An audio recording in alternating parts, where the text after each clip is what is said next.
Hoy, miércoles 25 de marzo, día de la Anunciación del Señor, desde el Santuario de Campanario, seguimos con las reflexiones, la lectura del libro de nuestro Padre Fundador, el Padre José Kentenich, Las Fuentes de la Alegría, página 73. Ayer terminamos en que debemos inmunizarnos a nosotros mismos y a nuestro pueblo contra los gérmenes venenosos que el adversario quiere inocular en el cristianismo.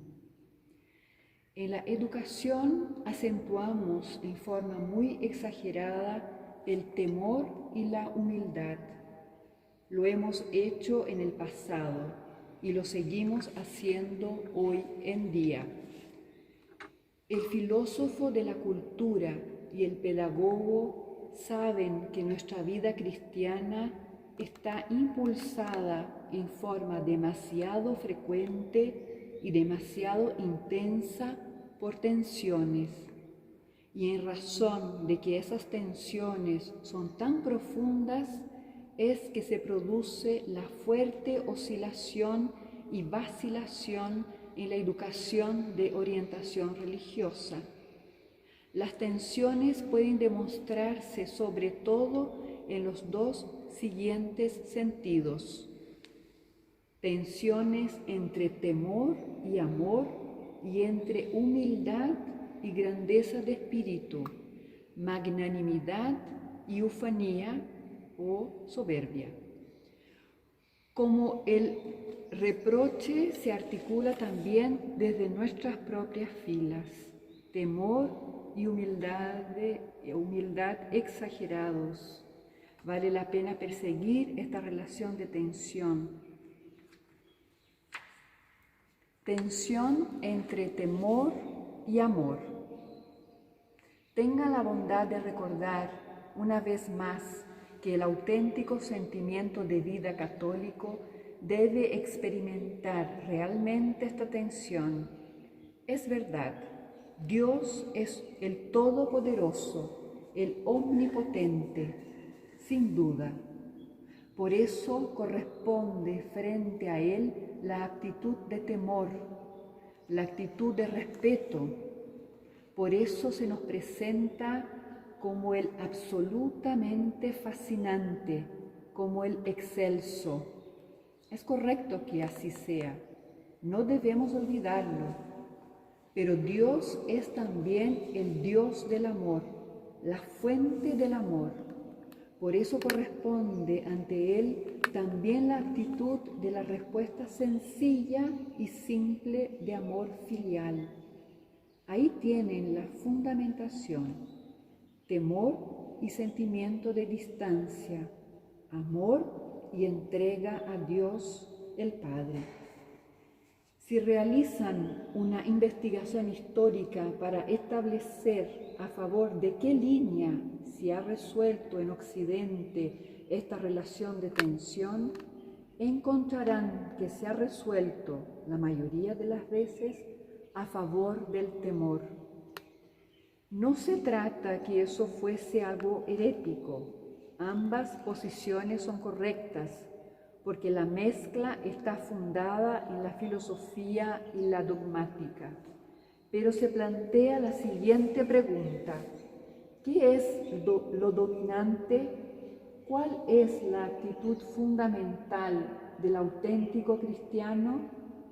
¿Debe ser el temor o el amor? ¿Temor con mezcla de amor o amor con mezcla de temor?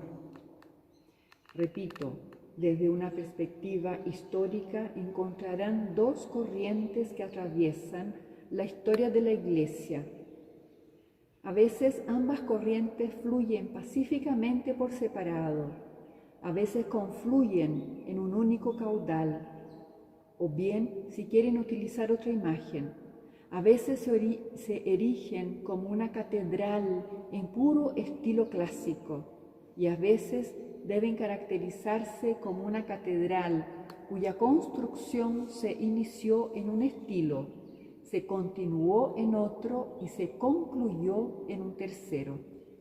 Es interesante estudiar cómo este enfrentamiento clásico creó ya en el paso al siglo II dos corrientes.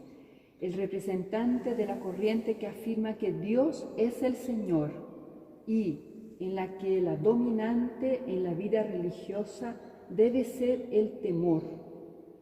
Es Tertuliano quien introdujo su pensar jurídico en la relación con Dios.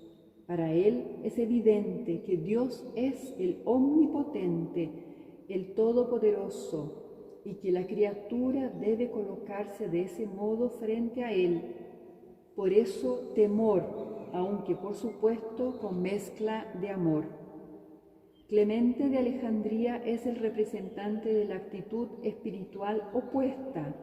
Él habla en un sentido completamente joánico. El impulso primordial en Dios es el amor. Dios ama a sus criaturas, pero más que todo al hombre. Es así como por amor ha conferido al hombre una configuración magnífica, por la cual el tono fundamental con el que el hombre debe responder a Dios es el amor simple y sencillo de hijo. La mayor honra para Dios es el amor de su criatura y su hijo. Véanlo con claridad, ambas cosas son justificadas. Solo hacemos una consideración histórica para ver cómo son las dos corrientes. Verán así cómo en la Edad Media se hace más o menos dominante la actitud del temor, cómo se transmite en forma creciente a la conciencia pública el sentimiento de que la dominante debe ser el temor, junto al cual puede resonar también el amor. Solo quiero hacer referencia a la actitud de oración que se tenía en aquel tiempo, a la forma y al contenido de la oración. La historia nos narra cómo en los siglos IX y X la oración litúrgica fue transformada en el sentido del temor. Hoy tenemos todavía restos de ese proceso en las oraciones introductorias de la misa que se rezan ante las gradas del altar. En aquel momento debe haberse incorporado en la liturgia toda una cantidad de aspectos de temor que más tarde fueron rechazados nuevamente. Piensen en el Ave María. En ese entonces se hizo cada vez más popular, pero fue completado con lo que hoy rezamos: Santa María, Madre de Dios. Ciertamente hubiese sido posible una actitud diferente en este punto. No es que esta actitud sea errónea. En la primera parte veo a la Santísima Virgen en su grandeza. ¿No habría sido posible que, como resonancia, se suscitaran en mí sentimientos de profundo respeto y suspirante anhelo? Pero el sentir cristiano buscó otro camino, miró hacia la luz y vio las sombras y la pobreza de la propia naturaleza. Por eso la naturaleza cristiana se estremece en la conciencia de la propia debilidad y se vuelve a María diciendo: ruega por nosotros pecadores. Hasta hace poco, en el sur de Alemania, no se contentaban con esa forma. Decían pobres pecadores y agregaban, además, la expresión extinción. No quiero decir con esto que haya sido injustificado, sino solo señalar cómo el sentimiento de vida cristiano se fue transformando en forma lenta y constante. Dios exige de nosotros que accedamos a sus intenciones una vez que hemos visto a nuestros adversarios trabajar de esa manera. Debemos verlo. En efecto, en nuestras filas se plantea la pregunta: ¿cómo crearemos el estado ideal en la familia, en nuestra propia familia, en las comunidades en donde vivimos? ¿Cómo crear un estado ideal que inmunice a sus miembros contra las circunstancias vigentes? Así es como me imagino las corrientes del tiempo, no tener miedo, sino ver tareas, ayudar a la Iglesia a encontrar el camino hacia un tiempo nuevo. En esa misma época encontramos muchos libros que tratan acerca del arte de morir. ¿Y cuántos libros? Pero veamos solo el fuerte cambio que se produce en el sentimiento de vida, como el temor se va convirtiendo lentamente en la dominante del sentimiento cristiano de vida. Piensen en los numerosos relojes que se llevan el motivo del juicio sobre los muertos. Una y otra vez se planteaba la idea de que la vida es pasajera, se sobreacentuaba el temor. Del mismo modo, podrán recordar ustedes la transformación operada en ese tiempo en la postura de oración, especialmente la liturgia. La liturgia clásica original adoptaba en la oración la postura erguida, con las manos levantadas hacia lo alto, tal como la conocemos actualmente en las oraciones de la misa. En esa época se introdujo la actitud de las manos unidas, según era uso entre los francos.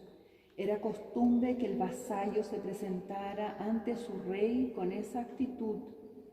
Por tanto, es procedente sentirse frente a Dios de ese modo, como súbdito. Pero todo indica una fuerte transformación en el sentimiento de vida cristiano. ¿No es así? Los gestos de manos extendidas nos muestran mucho más sencillos ante Dios. Por otra parte, también puedo colocar en el gesto de juntar las manos la expresión de la infancia espiritual. No deben absolutizar estas cosas, sino extraer de ellas la transformación del sentimiento de vida a favor del temor.